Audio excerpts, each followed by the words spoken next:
Gathering of the Geeks, a podcast and YouTube show built around the things we as geeks all love. Hashtag we gather on Sundays.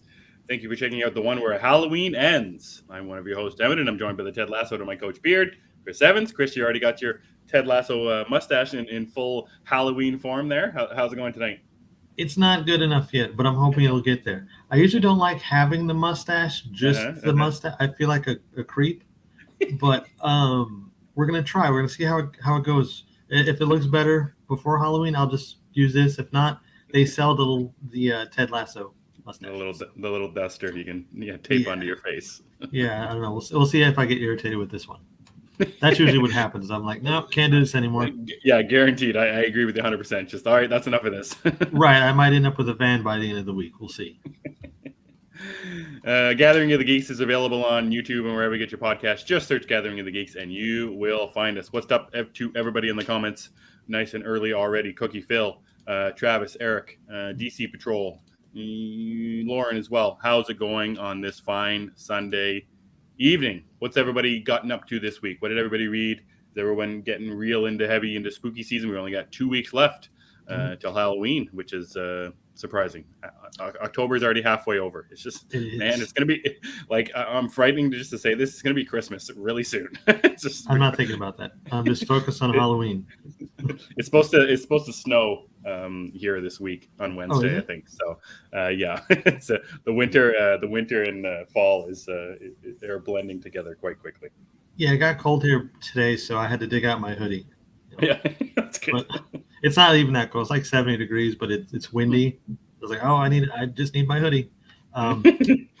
So I did the Vigilante Black Adam tailgate on Friday, and Travis was there, and I agree it was a great time. And I would have liked to hang out with him more. We need to do something with Travis later.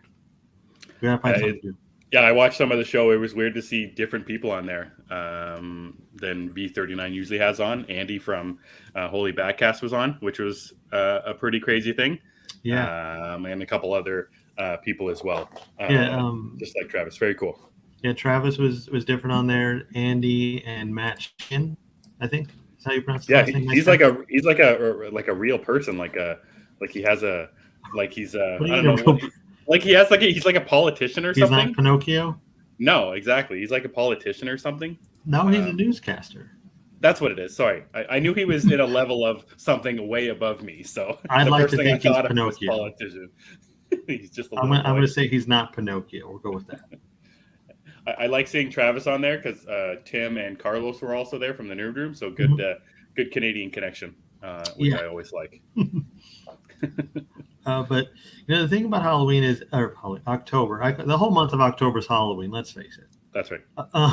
I try to squeeze as much horror stuff as I can during this period. That's right. Yes. So it's the movies, it's decorations, walks around the neighborhood, looking at everybody else's decorations, and it feels like it always just goes too quick.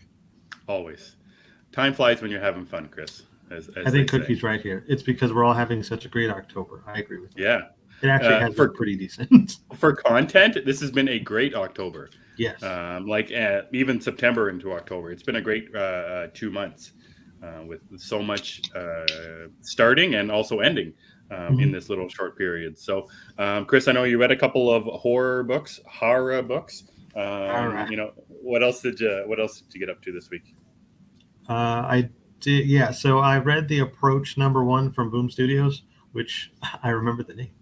I didn't know it was a horror book. When I picked it up, I just thought, it's a cool cover, which is generally how I buy stuff. Like, that's a cool cover. And it was really interesting, though. So it's about an airport, and I guess it's a small town, and the main character is kind of like this off-brand Hopper from Stranger Things like guy. And he has to go to the airport, and it's a big snowstorm, and there's a plane landing, and they have to accommodate these passengers. And then, spoiler, I guess, like a plane crashes on the runway, and they have to deal with that and the things that happen afterward, which we don't see a lot of because, hey, it's a series. Yeah, that's right. Don't give us too much right off the hop. Never. You paid $4. That's all you get. Be happy. That's right. So I read that. That was really good. Die Hard 2 goes harder. It's kind of like Die Hard 2, yeah, except off-brand Hopper and some other stuff I won't spoil. But yes, I read that, and then I read Batman versus Robin 2, which, small note, I love that they're including the Black Adam release date on the DC books right now because the synergy is amazing. And they're trying to get everybody excited for Black Adam, which I don't think it's going to take much at this point. The Rock is a one-man promotion machine, and I love it. I messaged you that a little. I think it was on Saturday. The Rock showed up at a Maple Leafs game. Yeah, that was cool. On Saturday night. I guess the big thing was the he's been doing all these like tours. He was like in Mexico first, and there and there. So he came up to Toronto, and he showed up at the arena, and it's and they had the whole arena chanting. It's probably the biggest celebrity that's been in that arena as a hockey game has been going on. And I messaged you, and we both agreed on the same thing. Like, he's going to will this movie into being popular and do good at the box office, I assume, just out of his sheer will. Like, all of his muscles, he's putting every ounce and every pound of muscle that he has behind the marketing of this movie, which, I've seen it a little bit, with the Hobbs and Shaw, and even Jumanji, where he does his kind of the goofy thing with Kevin Hart. But it just him doing this, it's pretty wild the amount of effort he's putting in. Oftentimes on his Instagram, you'll see him working out and be like, oh, he does a lot of work. But like, to do all the traveling that he's doing, he was in Mexico last week, and now he's in Canada, and just every day for this guy, he's putting in a lot of work behind this movie. It's like a marketing animal. Yes. That GIF that's from the Care Bears where it's all of them lined up and they're like, projecting the. I think it says something like good vibes. He is kind of like the human version of the GIF. I think. Yeah. Anyway, Batman versus Robin. Yeah. I'm really enjoying Batman versus Robin. We're 2 issues in, and it's weird. I don't want to say a lot, but it's very strange for a Batman book to get into this kind of stuff. It's a lot of magic. Yeah. It kind of feels like an acid trip. I get what an acid trip would feel like. I don't know from experience. It's just what I hear. I've seen movies. I've seen movies. That's what I was going to say. Movies. I've seen stuff. You haven't seen what I've seen. You have not. Yeah. But it's a very cool book. I like the art in it a lot, and it's kind of fun because it's Batman and Alfred on an adventure. And it's something you don't normally see. Yeah, that was my initial reaction after reading the first issue. Alfred, it's not a spoiler. I guess it could be a spoiler if you haven't read it, but the first issue brought Alfred back in some way. We don't fully know how. But after reading that first issue, it's like, oh, it is so nice to have Alfred back. Yeah. It's so great. That's what I got. And I didn't read the second issue, but after you telling me that it's like a buddy cop kind of thing. They're solving a mystery, and I'm interested to see about this Alfred thing because it's going on at the same time as Dark Crisis is going on, and the kind of the world or the DCE landscape. I don't want to say hierarchy. That's lame. Timeline is what I was looking at. The hierarchy is not lame. The DC Comics timeline is eventually going to be changing here in a bit, going on to next year, I believe. So I'm wondering how they're gonna, if this is how they bring Alfred back with magic, and he's not the real Alfred, but he's some kind of Alfred. Because I was expecting this Dark Crisis thing, bringing back a multiverse version of Alfred. So that's what I'm excited to see. So I do want to keep reading it, just like I'm continuing to read Dark Crisis, just to find out where we're headed with the timeline. Lauren said this was about the promotion stuff. Pretty sure his production company $7 helped produce this film. They did, so that's kind of why he's super involved. Absolutely. The hierarchy of DC marketing is about, yes, it is. It is. The hierarchy is just changing everywhere we look. Can't get away from it. No, you really can't if you tried. That's all I read this week. I wanted to get to the new Hack Slash book. Have you ever read Hack Slash? No. And I saw it in the list, and it said Hack Slash, and then it's got the little, the sub thing to it. I'm like, oh, I can't start this now because I don't know what Hack Slash is. Oh, yeah? Oh, really? I believe you can. So Hack Slash is kind of like an 80s slasher comedy in a comic. That's basically what it is. It follows a main character who is the female up front, and she has like this group she hangs out with, if I remember correctly. And one of them looks like Jason Voorhees. It's really fun. But I'd like to check out the. I didn't get a chance to, but that's next on my list. Immortal X-Men. I need to get to Immortal X-Men. I have been putting off everything X-Men lately. I don't know what it is. I think I've just packed my bags from Krakoa for a while. I'm vacationing. I was gonna say you're trying to get into more of the indie stuff, and it's kind of distracting you from the cape stuff a little bit, isn't it? A little bit, but I mean, I'm still reading Batman. And the thing with X-Men is it just feels like a chore sometimes because there's so much that goes with the stories. You know, it's not just, oh, read this story. It's, hey, you want to read this prose paragraph that has nothing to do with anything? Oh, by the way, do you like this random mutant that was created in 1976 that we only used in one panel, but here he's a main character? You know, it's stuff like that. I get it. I agree with you. I've been telling you forever you can't read these X-Men books. There's just too much. But they're wonderful. Yeah, Lauren's giving it to you here. I will catch up, I promise. I love them too much not to. But yeah, I do love the X-Men books. It feels like a lot lately with them. And there's so many of them. But Immortal is the book I know I should get to, especially because it's Nathaniel's thing. So I will. Oh yeah, that's your bread and butter right there. And then I do need to finish Do a Powerbomb. Yes, that's true. Yeah, that's one book I wanted to talk about this week is Do a Powerbomb number 6. I think that was 5. 5 was last time, I think. Okay. Ooh, maybe just do a quick little scroll down here. Zeddy says, if no one's to be spoiled for Black Adam, don't watch the post-credit scene for Super Pets. Just saying it. Yeah, that's right. I can't find it. That's valid AF. I can't say that because it'll be explicit. You're right. It is number 5. That's why I only read the X books I care to now. I don't even attempt to read them all. I think that's a smiley face, yes. she's admitting everything that she's done with those, giving you a hard time about not reading Immortal X-Men. It's fine. So Do a Powerbomb number 5. That's right, Chris. So you're not that far behind. There's only 2 more issues after this. It ends at 7. So it's going to end at the end of this year.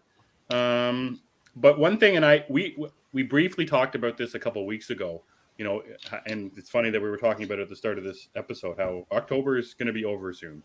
You know, there's still 2 weeks, and soon enough, we're going to have to start putting together, or I think we're going to put together best of lists. You know, and I've been thinking about that for a little while now, and reading Do a Powerbomb number 5. It's not my favorite of the first 5 so far. It's very good, but I think it might be number 2 or number 3 that's my favorite. But this book is so good, and the big hook in issue number 5 is that it's like a hardcore match.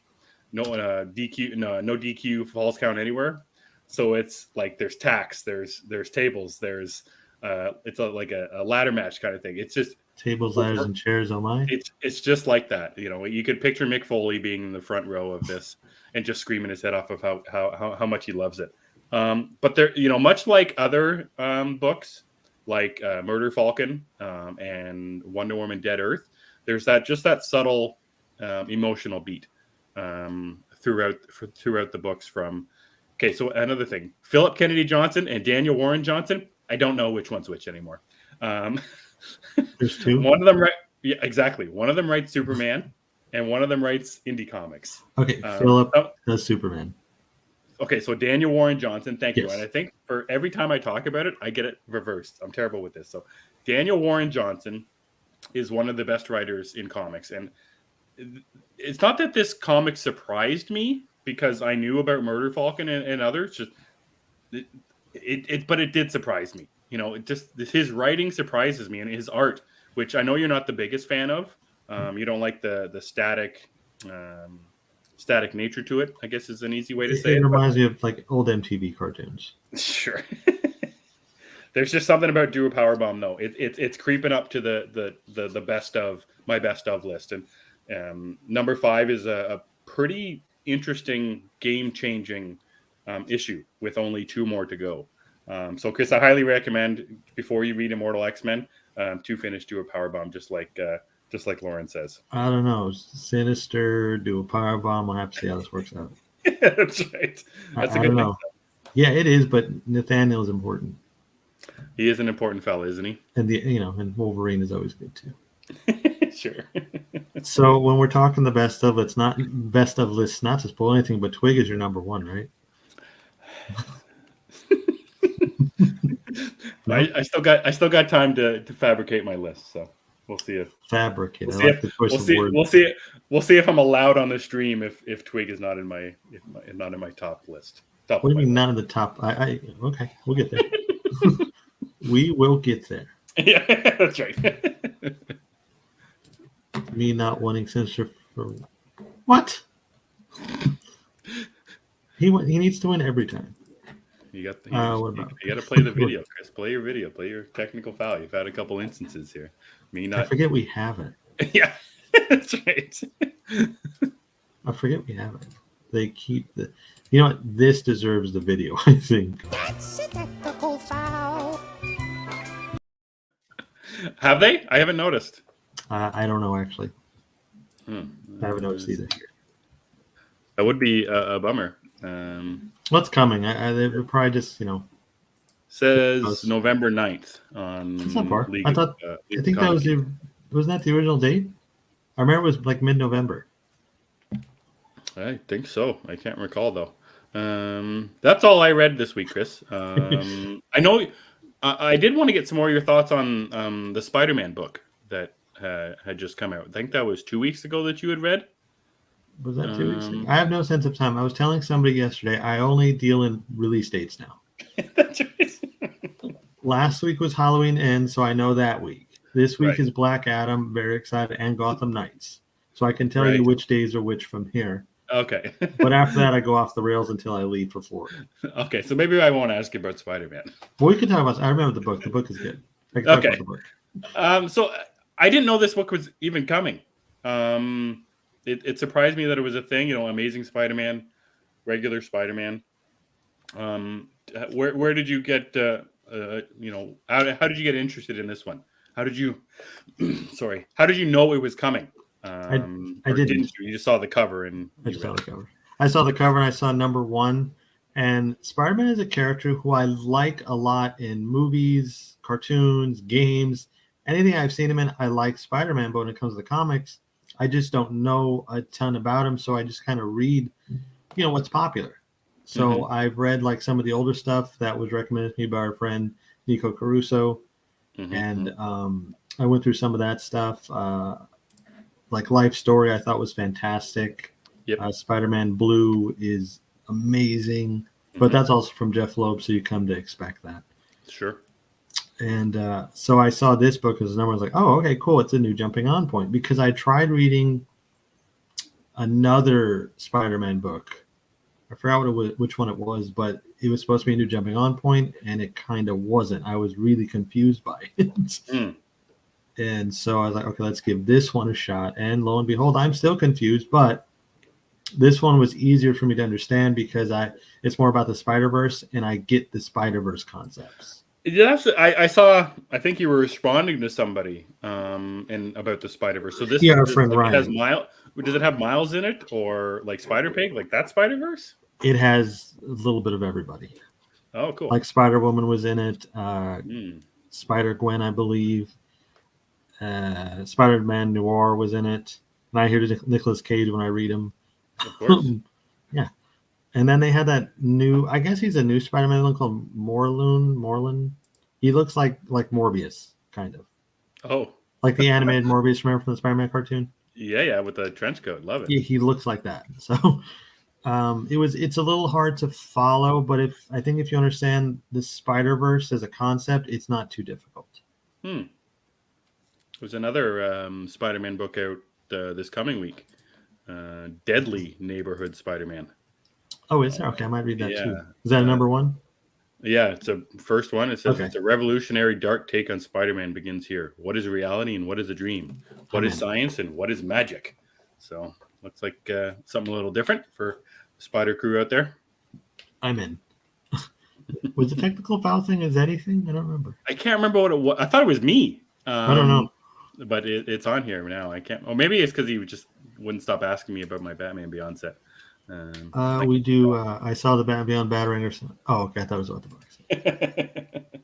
But I know that he is eyeing the box set behind you as usual. Constantly. So before we talk about Halloween Ends, did you watch anything else this week? I watched Halloween Kills. Mm-hmm. Oh, okay. I rewatched that, yeah. And I watched the usuals like the She-Hulk finale, which I know you watched the Daredevil episode. I did. And you were very happy about it from what I assume. Yeah, of course. That's exactly what it was. Yeah. You know what assumptions do. I believe something about sentencing. I watched that, House of Dragon, just the usual, Interview with the Vampire. Nothing too special. And then I decided to watch Teen Wolf last night. Oh, beautiful. I know I've seen it before. Yeah. But it's been so long since I think I have seen it. When I was watching it last night, it was basically brand new. The only scene I remembered was the first reveal of Michael J. Fox's character in the bathroom, fully as a full werewolf, and his father at the door. That was like the only thing I remembered. Did you watch the show? I think it was a CW show. Maybe I'm wrong about that. But I don't think it was CW or MTV, one of the two. No, I didn't get into that. But I know there's a spin-off coming with Sarah Michelle Gellar as the star, and I have to watch that. Whoa, get out of here, really? Yeah, I'm going to have to watch that. That's so strange. I didn't know that it was like a universe. I thought it was just a show or a series, and then they had the TV movie of it. I thought it was over, but apparently not. Nothing wrong with Michael J. Fox in a werewolf suit playing basketball. That's as far as I'm concerned. It's pretty fun. I mean, it makes zero sense. No sense. Like none. Like the whole time, like, hey, he's a werewolf. That's awesome. Yeah. But it's a really just a fun 80s movie, Those old 80s movies, you really don't want to ask too many questions, because if you do, you're just gonna dig yourself a hole. Yeah, you'll find ways to hate it, and you don't want to do that. Right. It's fun for what it is. I know I haven't seen Teen Wolf 2 though. Yeah, I haven't seen that. Yeah. I have no interest in seeing it. I probably won't.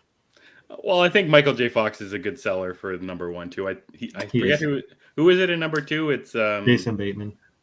Is that who it is? Oh, I thought it was that other guy. Oh shoot, I can't remember his name. He plays Sheldon. He plays Sheldon's brother in the Big Bang Theory. O'Connell, Jack. Oh, Jerry O'Connell. Jerry O'Connell. Isn't that who it is? No, it's Jason Bateman. Oh, I did not know that. Yeah, Jason Bateman. I've always heard it's terrible, so I'll pass. Yeah, you don't need any more. I think Teen Wolf is like the same category as Once Bitten, if you've ever seen that. No. Jim Carrey vampire movie. It's really stupid, but it's funny. Oh my god. Yeah, it's pretty funny. Yeah, that sounds like a time for sure. It is. It's a good time, but that's really all I watched. Some horror, and then Teen Wolf to kind of balance it out. Good to have balance in your life, Chris. Yeah, because after watching so much murder and carnage, like, you know what? Let's watch Michael J. Fox dance in a tuxedo as the werewolf. I can't think of a better time than that. That's for sure. I mean, Monster Squad is next. I need to rewatch Monster Squad. Yeah, you love your Monster Squad. It was interesting. You were on the latest episode of Midlife Vices, and that was your. Is that your number one or your number two? No, your number one was an Interview with a Vampire. Yeah, I think it was my number two. The top five are interchangeable except for number one. Interview with the Vampire is always at number one, but the rest of them kind of change. That one's stapled firmly in the first place for your favorite Halloween things. Or spooky, yeah. Spooky in general. I didn't watch anything else, but there's one thing that actually I did, but I want to mention one thing. We've been me and my son, whenever we go on a car ride, we listen to two songs or two albums, really. We listened to the Lady Gaga song "Hold My Hand" from the end of Top Gun, which is great. But the other thing, yeah, exactly. The other thing we listened to is the Teen Titans Go soundtrack. Okay. And in the comments, and Zeddy brought it up about the talk about DC Super Pets. Teen Titans Go is the animated movie that DC fans should all watch. And I don't know if a lot of fans did watch it. Me and my daughter saw it, and we were there was 4 people in the theater when we saw it.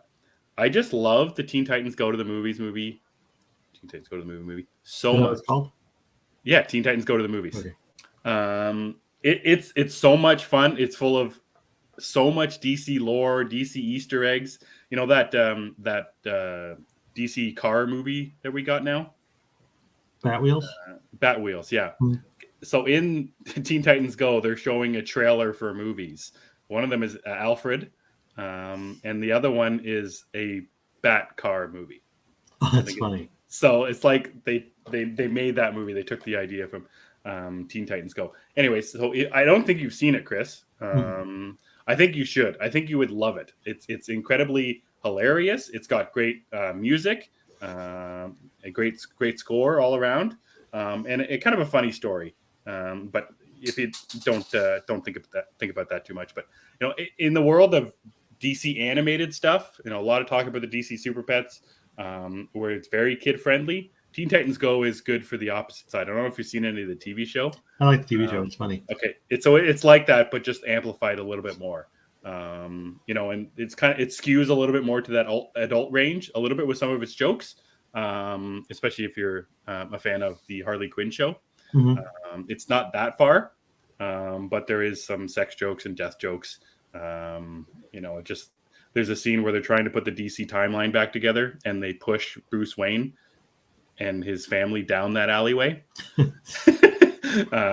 just to make sure everything happens the way it should. Anyway, so I can't endorse Teen Titans Go to the movies more, and it all comes down to the soundtrack that me and my son sing in the car on the way to school every day.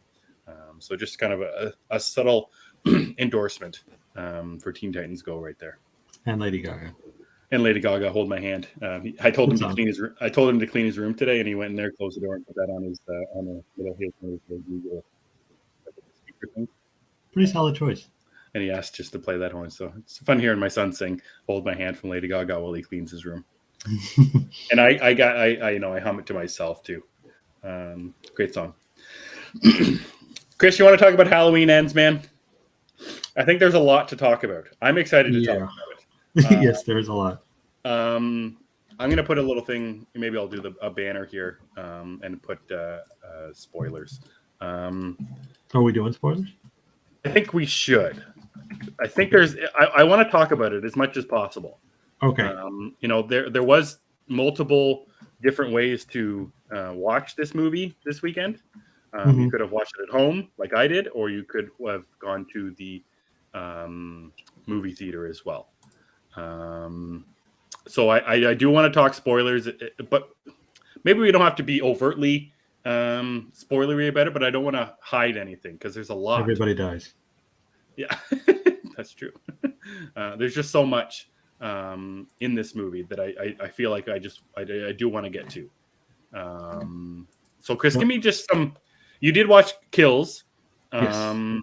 which is I do want to talk about that too because I think talking about that movie or talking about the entire trilogy makes sense when talking about the movie. So just give me some overall thoughts, and maybe we'll get into it a little bit more. I think before we do spoilers, we'll do a countdown so everybody could know, either earmuffs or we'll see you guys later.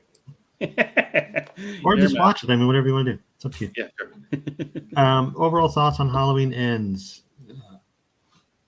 It's not for me. Okay. I did not enjoy it. It's not so much a case of, oh, this is different, I don't like it.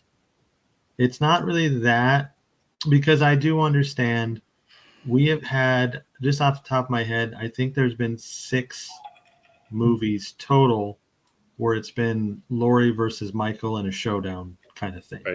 Right. I think there's 6. Maybe I'm off on that. So I understand they needed something different. I get it. That's fine, but I just didn't like what they gave me, which again is fine because other people seem to love it. That's cool with me. I'm glad it has fans.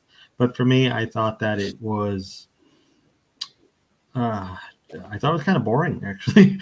I thought it was kind of boring. I did not care for the story. I think that it is actually some things that needed more time didn't get it, whereas some things that had too much time didn't need it. And I just wasn't thrilled with it. I don't have many good things to say I like the soundtrack. Hmm. I like the look of Michael. Mm-hmm. I like the opening. That's kind of where I stand on it. So it's an interesting thing. There's a lot. The reasoning behind the movie is interesting, and when you read David Gordon Green's reasoning for making such a wild swing, is interesting. Um, I enjoyed the movie, but I understand why, and I find there's so many faults in this movie. I also feel like there's a lot of really weird things. And I was watching and I was texting you 40 minutes into it. There's no Michael Myers. He literally comes on the screen at the 40-minute mark. I think I messaged you at 37 minutes. I said, "Oh, 40 minutes. Where's Michael Myers?" I think he literally comes on the screen at 40 minutes.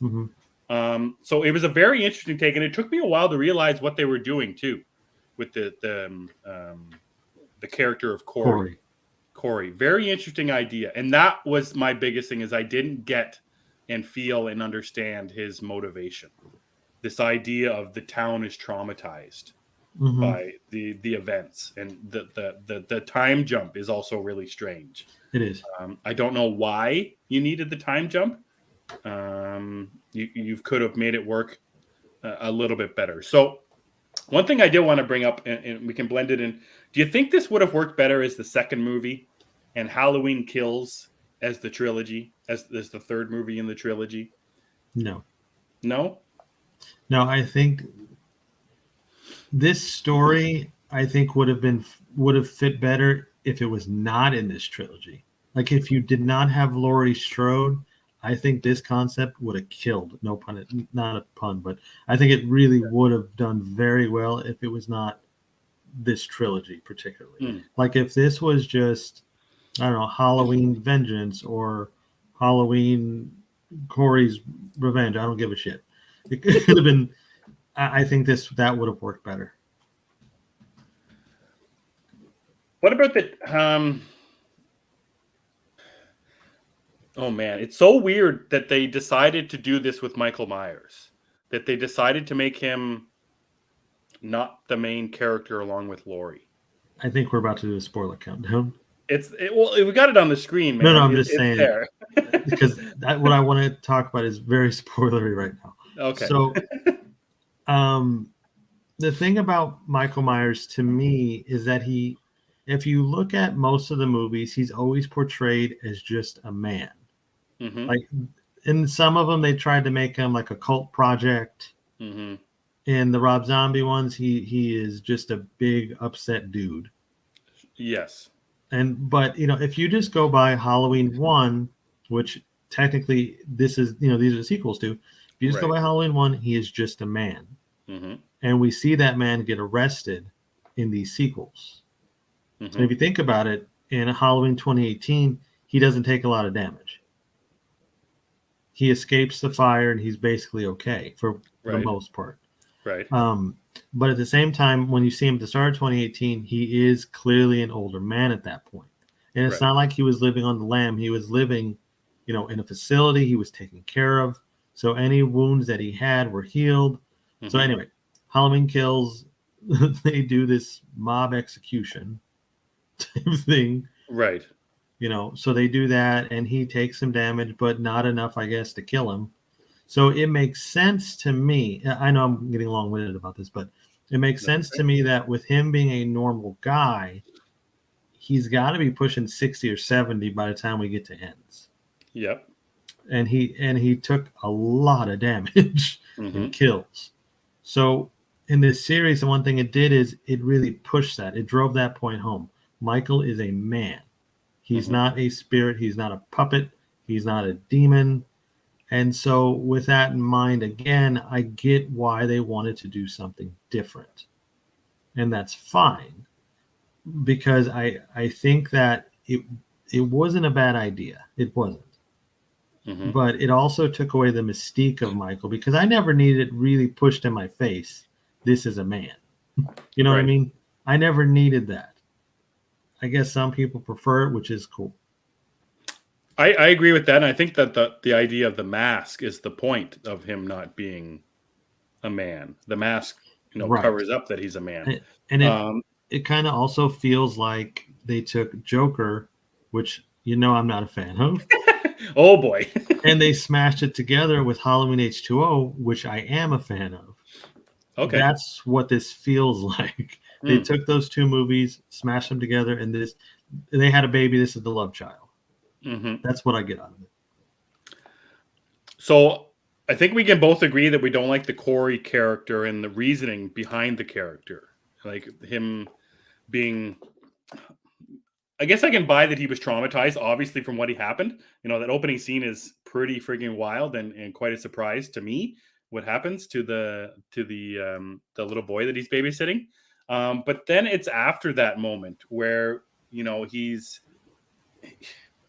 I can't relate, but I couldn't understand why he was doing this and why he felt like this. I understand the bullying factor, but the homicidal rage, the thirst for killing was just a little bit too much for me.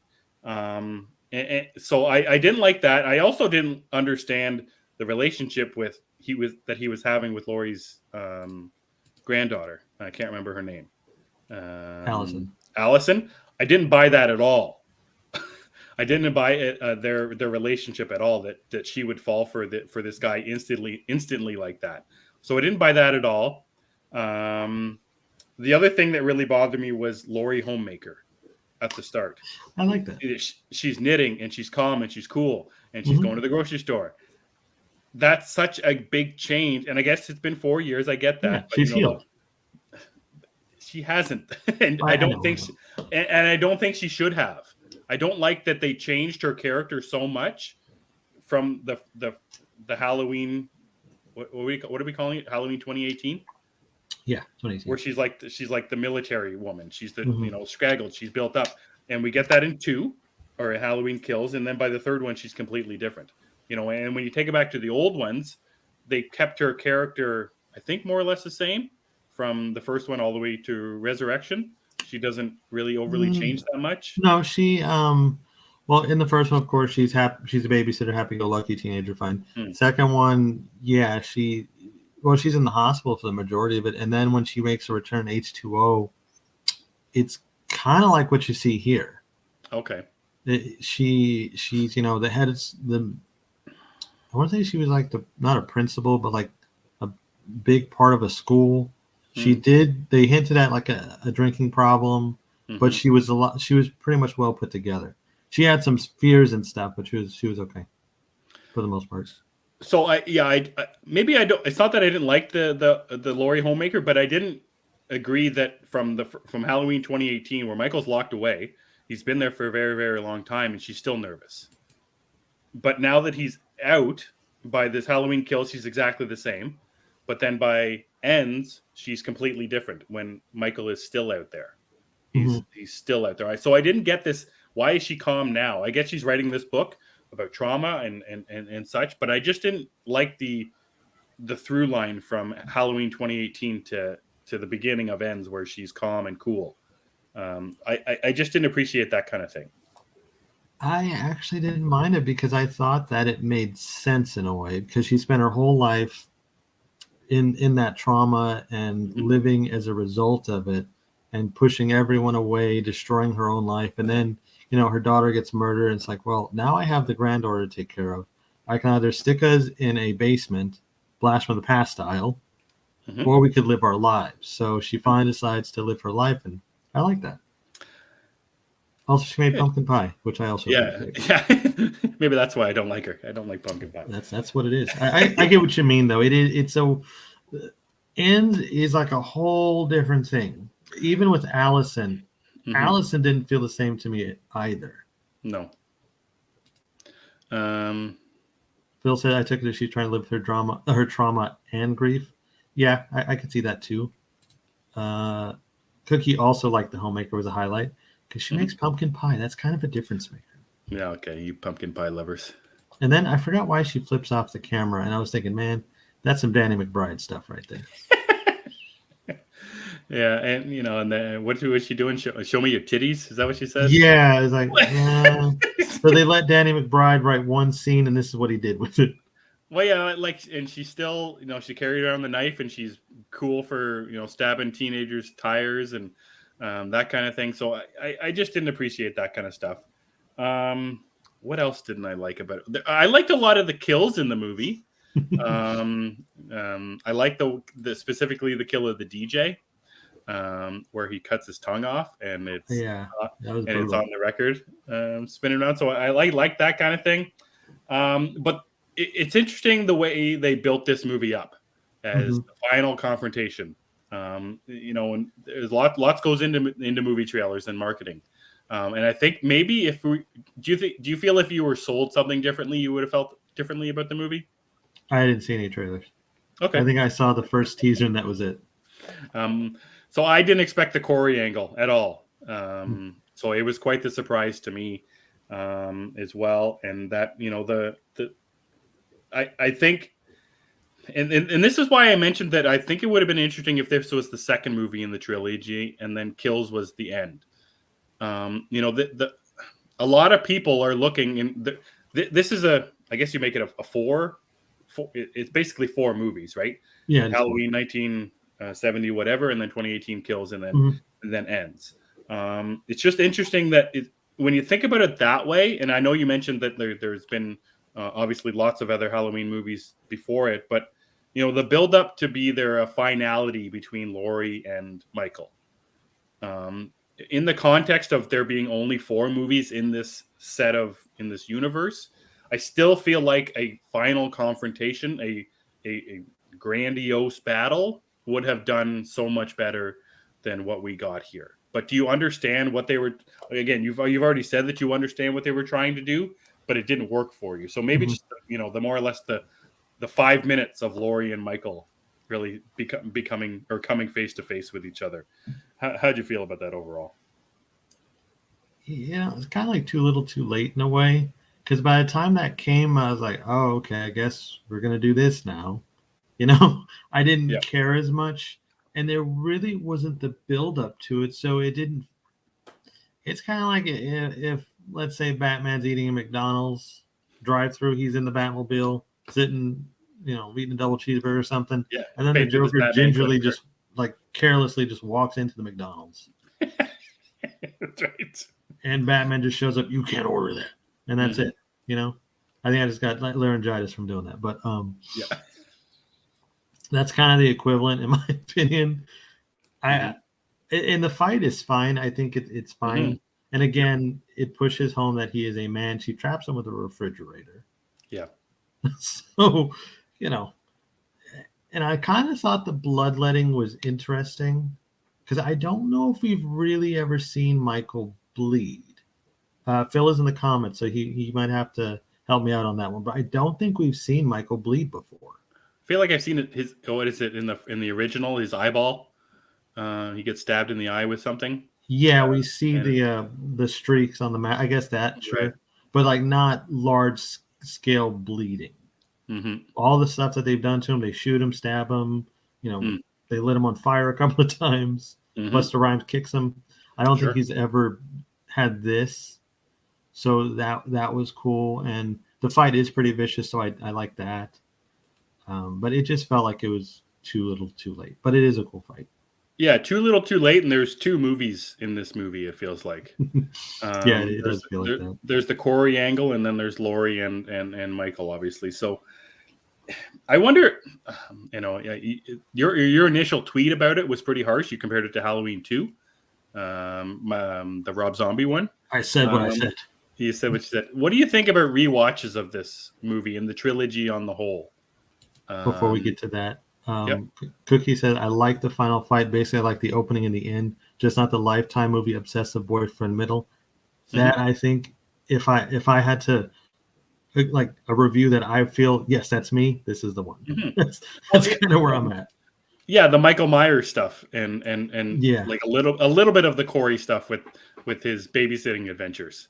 But yeah, that's and how the hell are Corey and Michael talking to each other? How are they planning this all together? I do want to get to that, but we'll do that in a second.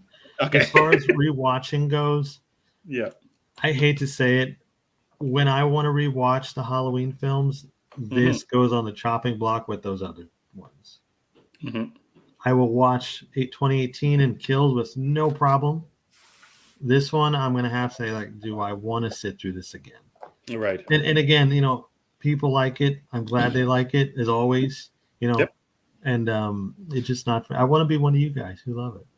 I'd like to. I want to be a part of that world.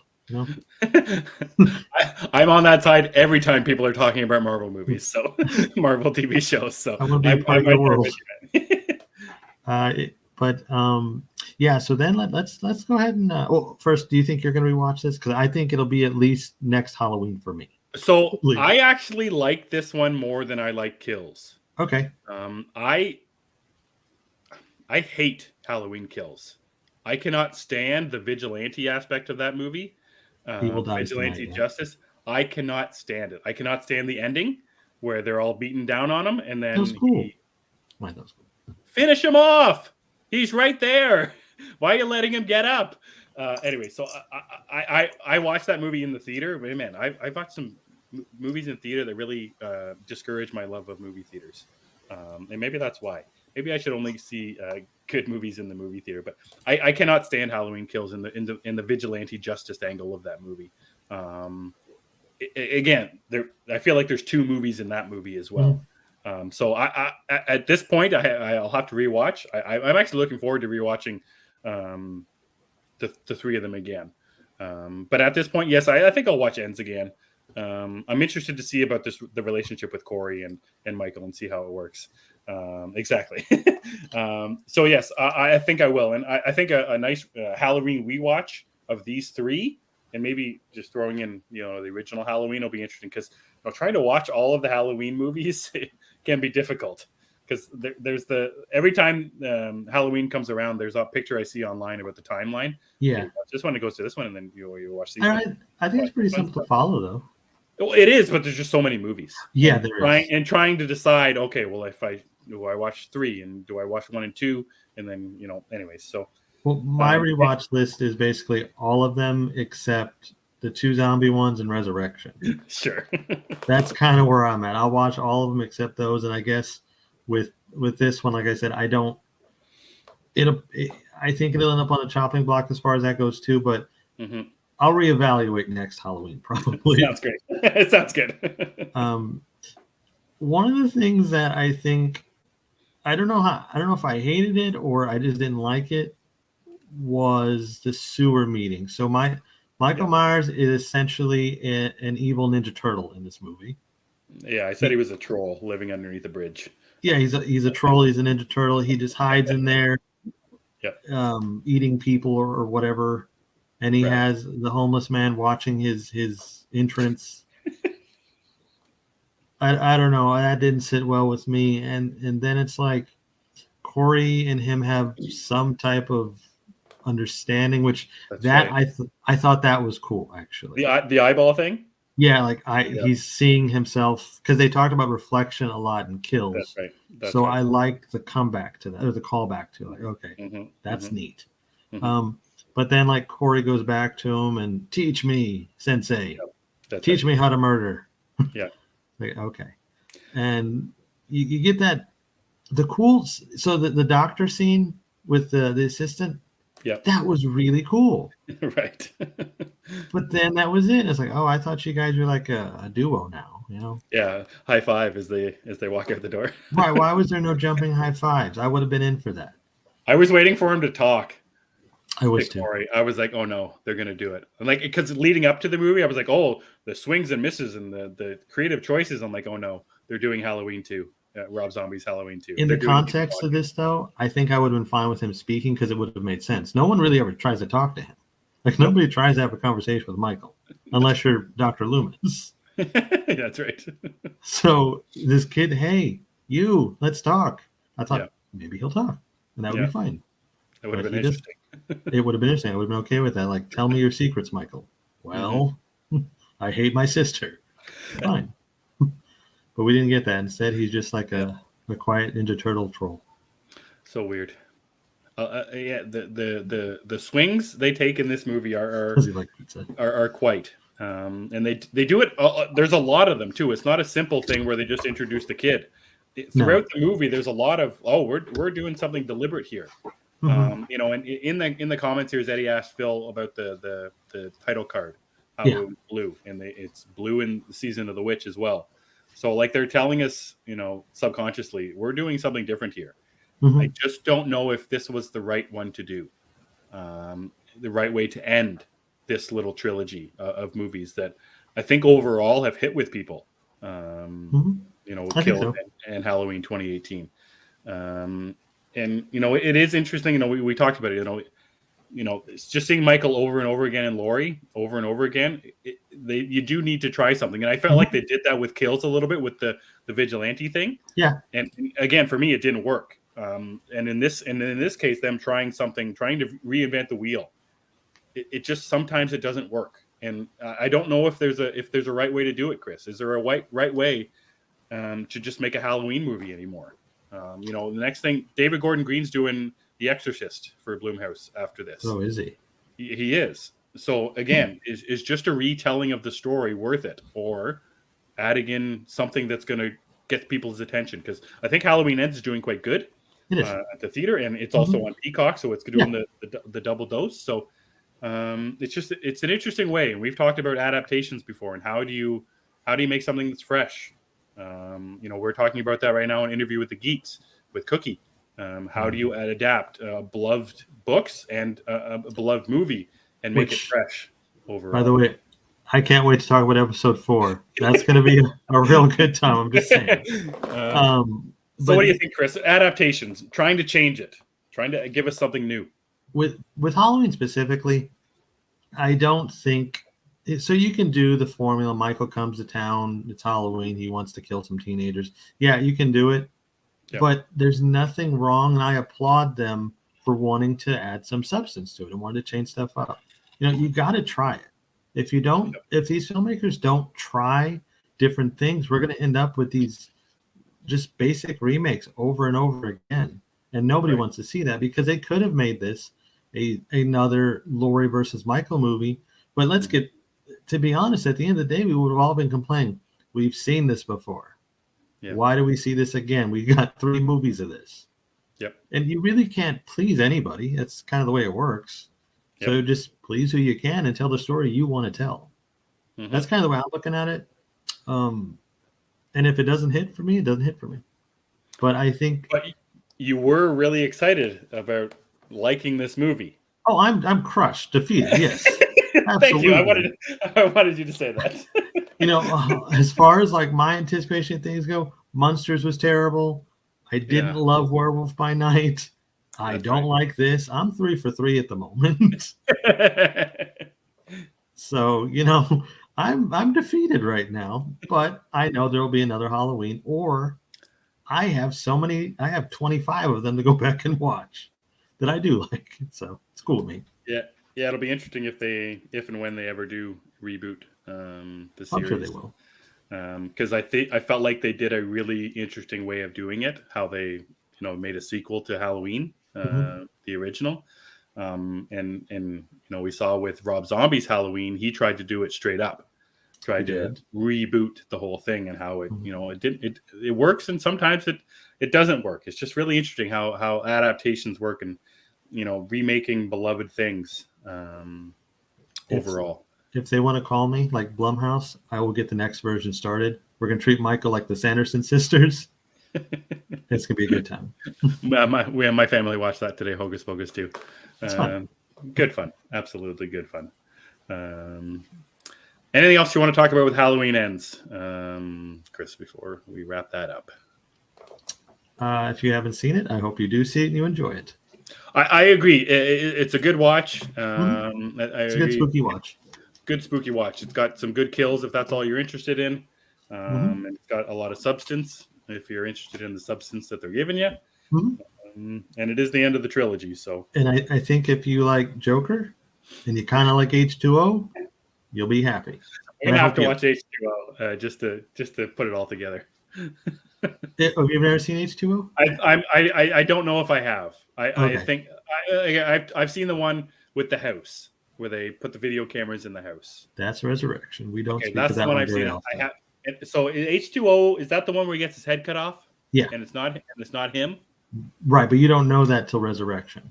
Right. Okay. So I've seen the end of that one. So I should watch it again. I like it. It's I think it's under 90 minutes for some reason. Beautiful. Yeah, it's a real quick watch. A lot of kills. The mask is ridiculous throughout. It's very. It's got Josh Hartnett, which is fun. All right. Remember when he was hot thing? He was in The Faculty. Remember that one? Hey Joey, is H2O with LL? Oh, L. Yes. LL Cool J is an H2O. That's right. Yeah. And then they did Buster Rhymes for Resurrection. Very cool. Yeah, if I had to pick one or the other, I'm going LL Cool J. I'm just saying. Yeah. So up here, I can watch. I have number 1 on Blu-ray, but they only have number 4, or not 4. Curse, H2O, and Resurrection available on streaming services up here. That's another thing about trying to watch this series. It's so jumbled, and who owns the rights, and why isn't the whole thing on one streaming service? Do you have Peacock up there? No Peacock up here. No. Oh, okay. Because Peacock has a bunch of them. It has a few of them, and then AMC Plus has the rest. Oh, really? Oh, maybe I should check to see what AMC Plus has, because I got my wife to sign up for the 7-day free trial after mine ran out. So I got that to watch the interview. Yeah, so it is something I want to do, though, like just to watch all of them, because there is a bunch I haven't seen. I haven't even seen 3, and I haven't seen number 4. I don't have. Which one's the one with the little girl? 4. So I haven't seen. Yeah, so I haven't seen that one. So I do want to watch them. And there's one that ends. There's one in a barn. Which one ends in a barn? 6. Okay, so I've seen the ending. In a barn. Yeah, it ends in a barn, I think. Maybe it doesn't end in a barn. Starts in a barn. 6 starts in a barn. And which one's the one with Paul Rudd? 6. Okay, so I've seen bits and pieces of all of these. So watching them all the way through is definitely something I do want to do eventually. I'd recommend H2O. H2O is a fast food iced tea place here. Oh, there you go. Yeah. H2O is pretty fun, and since if you want to just go at like the timelines, you could watch. You're already familiar with the first one, so you can watch that one, then H2O. Oh yeah, so interesting how it all shakes out. Oh, and I think 2 is connected also. So if you've seen the first 2, you can watch H2O. HTO. H2, HT, get some iced tea, do what you want to do. Watch Halloween. I hope you all enjoy it. That's right. You won't get any shit from me if you like it. I'd like to say that our thoughts don't matter about Halloween Ends compared to the opinions of Phil Walsh. That too. So people, if you're listening and watching our show right now, make sure you're subscribed to Phil at the Movies, where he's been breaking down Halloween movies for the entire month and beyond, I think. So make sure you're checking out with Phil what Phil's got going on at Phil at the Movies. He's the prime suspect in anything that has to do with Halloween movies. Not only do you get fun reviews and discussion, his facts are really cool. He's too smart. He's too smart for me. I love the Halloween films myself, but I don't know the fun facts that he does. So I'll listen to the show and like, wait a minute, that's a thing? Yep. Yeah, I also can't wait for Phil's Ends episode. It's going to be a good one. I think on his Twitter, he's one of the ones that liked it. Yes. So that'll be interesting. Listening to somebody talk about that they like movies, which I always like to do. I like stuff. Yeah, I like stuff too. Chris, anything else you want to talk about before we get on out of here? No, I think we got a fun week ahead of us. There's Black Adam. That's going to be a blast. We got another episode. Well, I'm very excited to talk Lord of the Rings. I know we didn't talk about it here because we wanted to get to Halloween Ends and stuff. And plus, we can't go full spoilers for Lord of the Rings just because not everybody has gotten to it yet. Yes. But I cannot wait to talk about that. Yeah, it's going to be our last recording of Elves, Hobbits, and Potatoes. It's going to be out on Tuesday, where we wrap up the season finale and wrap up the first season on the whole. It's going to be a really interesting season finale, I think. Yes, we got that to talk about, and we're going to talk about Interview the Vampire, of course.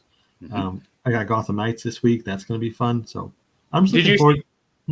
Did you see the thing about Gotham Knights that came out 2 hours ago or an hour ago? about the frames per second? The 30 frames per Yeah. second thing. Yeah, I saw it. Can you explain this to me like I'm a 2-year-old? I have no idea what we're talking about here. Well, I'm going to be a 3-year-old explain it because I'm having a hard time with it myself. Why does this matter? What's the big deal? It's not well. So in a game is 60 frames per second. It's more fluid looking. Okay. So 30 frames, which is pretty much what we're all used to anyway. People Okay. are complaining because it's next gen. They wanted 60 frames, but it's 30. Hmm. But the majority of games are 30 anyway, so it doesn't matter. So to me, it doesn't matter. I'll rephrase that. Okay. Yeah, that's out in just 5 days. You picking it up on day one, Chris? Yeah, I'm planning. I got Black Adam at I think 7:00 on Thursday, and then the game unlocks at 11:00 on my PlayStation. So. Oh, interesting. Okay. So I'm having DC Nerd Night. Beautiful. Will be interesting. What kind of reception that game gets as well. They've been building it up pretty greatly. On the Gotham Knights Twitter account, they've released a lot of cool little videos. There's the latest trailer that has the Bruce Wayne funeral in it. It's interesting. Interesting. A lot of interesting things. So much like Halloween Ends, they're taking some swings with Gotham Knights too. Everybody just swinging. A lot of interesting choices, I think, for Gotham Knights. I don't know if I'm going to be a day one buy. I'm going to wait and see what my old friend Chris says here and see what some more full reviews are saying. So we'll see what happens with that. I'm hoping to see Black Adam hopefully on Sunday afternoon. Little 2:00 showing, I'm hoping. So we'll be able to talk about, I don't know if we're going to talk about it or when we're going to talk about it, Chris. Maybe we'll do non-spoilers if we do. If we do, it'll be non-spoiler. Yeah, so we'll see. Again, another interesting week, and it'll be interesting next week or on this Friday when we don't have Rings of Power show to watch. I miss it already. And you mentioned to me that Interview with a Vampire is only 7 episodes, so we're almost done that show just as quickly as it started. So it's going to be interesting how we're going into the holiday season, and things are kind of winding down a little bit. So we'll see what happens with news and new releases, but we're excited for anything that comes. But it's interesting that everything's kind of slowing down a little bit. It's that time of the year.